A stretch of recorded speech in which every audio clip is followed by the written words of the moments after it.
Hey, what's up, guys? Hope you can hear me.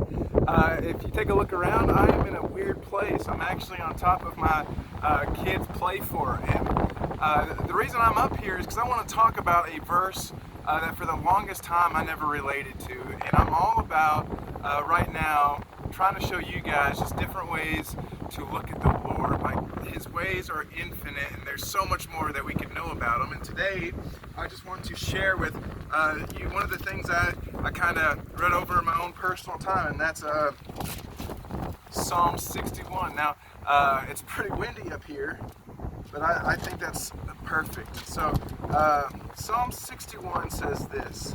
It says, "Hear my cry, O God. Listen to my prayer."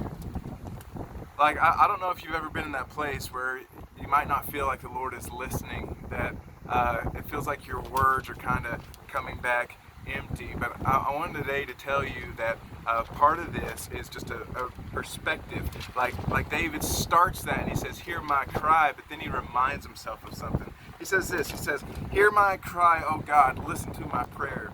From the end of the earth I call to you when my heart is faint. Lead me to the rock that is higher than I." And here it is. Watch this. It says, "For you have been my refuge, a strong tower against my enemies." Like, we don't have towers anymore, and that's why I'm up here and my kids play for it. Like, I think if I was to ask you, like, what are some of the ways you look at God, no one says, "Oh, I look at Him like a strong tower." But back in the day, towers represented a lot of things, and one of those was safety. Like, if you look where towers are placed, it's a place of defense and a place to watch over.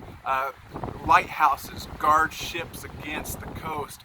Towers look over the walls of the city so they can see the enemy. And the Lord is that He is above all things right now, looking over us. And so I just want that to be in your mind.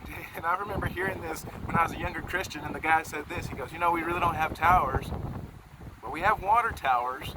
And you've never really thought of anything when you looked at a water tower before. Now what I want you to do is when you see a water tower, I want you to think in that moment that the Lord is watching over you in all of your affairs." And from that day forward, it sounds strange, but every time I see a water tower in a town, I think of the Lord watching over me. And it's just one of those links in your mind that the more that you can be aware daily of what and who the Lord is, the better off we're going to be. And so I just want to reemphasize, the Lord is our strong tower. He is watching over us, and He is watching over our enemies. And so I hope that gives you some refuge today, some of that refuge and shelter that David was writing about.